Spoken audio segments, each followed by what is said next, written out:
ఆవును పెట్టండి. ఇప్పుడు ఆవు గురించి వచ్చింది.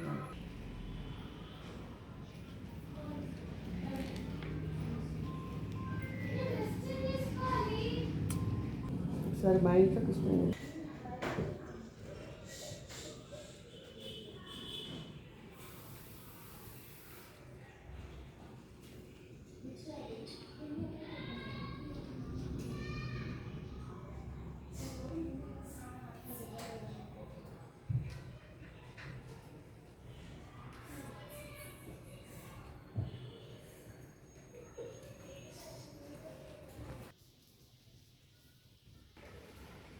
శ్రీ శివాయ గురవే నమః.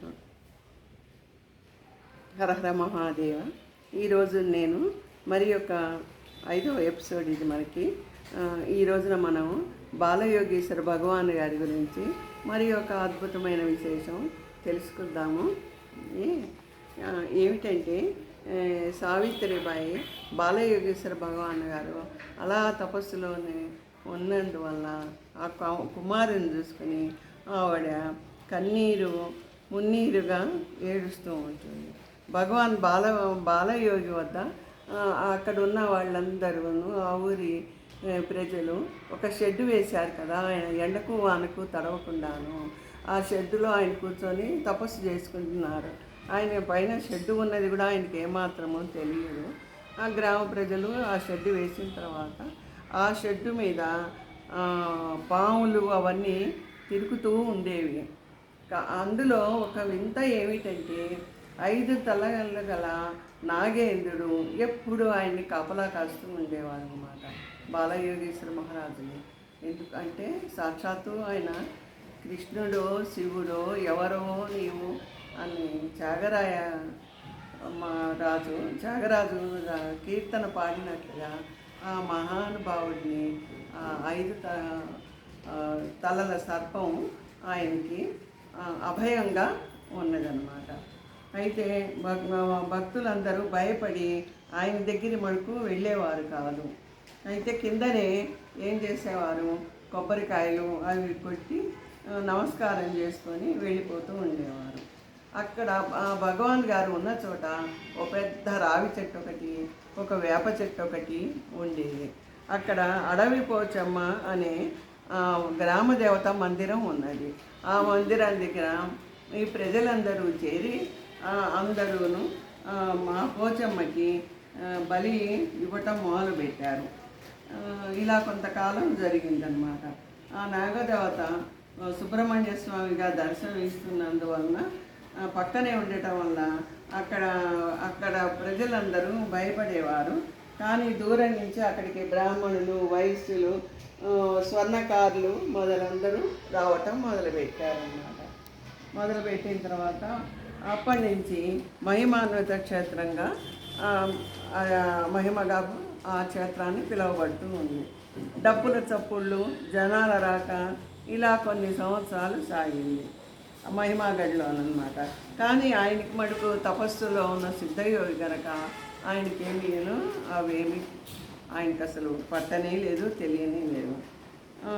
ఇలా ఉండగా సావిత్రిబాయి భగవాన్ గారి అమ్మగారు ఎప్పుడైతే ఆ స్థలం శుద్ధి చేయటం ప్రారంభించి సేవ చేస్తుందో పాములన్నీ చాలా మటుకు వెళ్ళిపోయినాయి. కానీ 5 తల సర్పం మటుకు ఆయన కాపలాగాస్తూనే అలాగే ఉండిపోయింది అన్నమాట. అయితే ఇంకొక రోజున ఏం చేశారు, ఆయన అక్కడ ఉండేటప్పటికీ ఒక బ్రాహ్మడు ఏం చేశారు, ఆ పైన అక్కడ ఒక దుర్గా అమ్మవారి గుడి కూడా ఉన్నది చిన్నది. ఒక బ్రాహ్మడు ఏం చేశారు, ఇది అదునుగా చూసుకొని మనం కనుక అక్కడికి వెళ్తే ఆ గుళ్ళో పూజలు మొదలు పెడితే ధనం సంపాదించుకోవచ్చు అన్న ఆలోచన ఆయనకి కలిగి ఆయన ఏం చేశారు, అక్కడికి వెళ్ళి ఆ గుళ్ళో పూజలు హారతులు మొదలు పెట్టేటప్పటికి ఈ జనం అంతా పైకి పోవటం, పైకి పోయే బూట్లు, ఈ పూజలు, ఈ డప్పులు చప్పుళ్ళు ఇవన్నీ మొదలయ్యేటప్పటికి బాల మహారాజు భగవాన్ గారికి ఆయనకి మెలకువ వచ్చింది. మెలకువ వచ్చి ఏం జరుగుతోంది ఇక్కడ ఏమిటి అని ఆ బ్రాహ్మణుడు ఏం చేశాడంటే ఉన్నవాడు ఉన్నట్టుండక ఓ బాల అనుకుంటూ ఆయన తపస్సుని అంతరాయం చేశారు. అప్పుడు ఆయన మెల్లిగా సూర్యుడు ఉదయిస్తున్నట్టుగా ప్రతిబింబ ప్రకాశవంతంగా మెల్లిగా కళ్ళు తెరిచి చూసి ఆయన మనసులో ఏమిటి ఇదంతా, ఈ చప్పుళ్ళు, ఈ బ్రాహ్మలు, ఈ పూజలు ఇవన్నీను అని చెప్పి ఆయన బాలమహారాజు ఆలోచించారన్నమాట. ఆలోచించిన తర్వాత కొంతసేపటికి ఆయన తండ్రి అయిన రామారావు మహారాజు గారు ఎప్పట్లాగానే ఆ గ్రామ ప్రజలు వారి అమ్మగారు సావిత్రాబాయి పళ్ళు పూలు నైవేద్యం తీసుకొని వచ్చారు. ఆ రోజున సోమవారం పౌర్ణమి పర్వదినం అయిందన్నమాట. ఆ రోజున ఆయన కళ్ళు తెరిచారు. మెల్లిగా కళ్ళు తెరిచిన తర్వాత ఆయనకి ఎదురుకుండా అంతకుముందు వారి అమ్మగారు ఒక గోమాతను ఆయన ముందర కట్టి వెళ్ళారు కదా. ఫస్ట్ ఆయన కళ్ళు తెరుస్తూనే ఆ గోమాతని చూశారు. చూడగానే ఆయనకి ఇన్ని సంవత్సరాలు తపస్సులో ఉన్నందువలన ఆయన అసలు ఏమీ తెలియని స్థితి కనుక ఆయనకి ఏమీ ఆకలి దప్పులన్న మాటలు తెలియలేదు.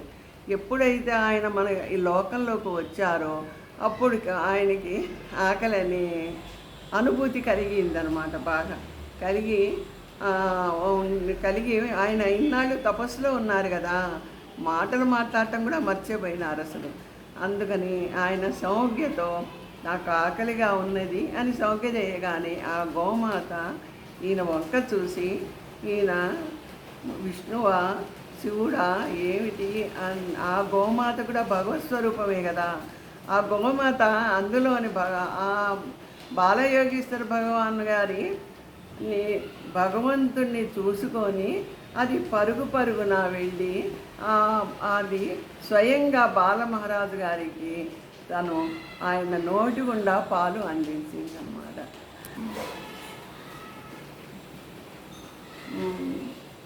ఆ బాలయోగేశ్వర గారికి ఆ నోటికి ఆ గోమాత పాలు అందించి దాని జన్మ కూడా తరించింది చూశారా. అక్కడ ఉండేటప్పటికి మెల్లిమెల్లిగా వాళ్ళ అక్క చెల్లెళ్ళు అందరూ ప్రతి వాళ్ళు రావటం మొదలుపెట్టారు. ఆ రోజు నుంచి భగవాను కొంచెం మెల్లిమెల్లిగా మాట్లాడటం ప్రారంభించారన్నమాట. తండ్రి రామారావు మహారాజు గారు ఆయన ఏం చేశారంటే అక్కడికి వచ్చి తన మెడలో ఉన్న తులసి మాలను తీసి ఆయన భగవాన్ మెడలో వేశారు. ఇక ఆ రోజు నుంచి సావిత్రిబాయి ఆనందం అంతు లేకుండా పోయింది.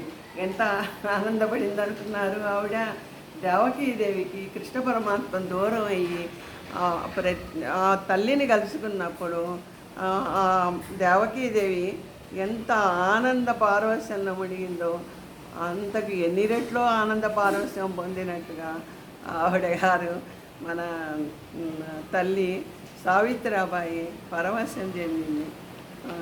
చూసారా, అప్పటి నుంచి ఆ బాలయోగేశ్వర మహారాజు గారు ఉన్నప్పటి నుంచి ఆ మహిమాగడ్డ అంతా ఓ పుణ్యక్షేత్రంగా మారింది. భక్తులందరూ గమనించి భక్తులందరూ మీరందరూ భక్తి శ్రద్ధలతో ఇవన్నీ మన బాలమహారాజు యోగేశ్వర గారు ఇవన్నీ వింటున్నారు కదా, శ్రద్ధగా విని తరించండి. మనకింతకన్నా ఏం కావాలి. సర్వే జనా సుఖినో భవంతు, సర్వమంగళాని భవంతు. ఓం నమః శివాయ. హర హర మహాదేవ.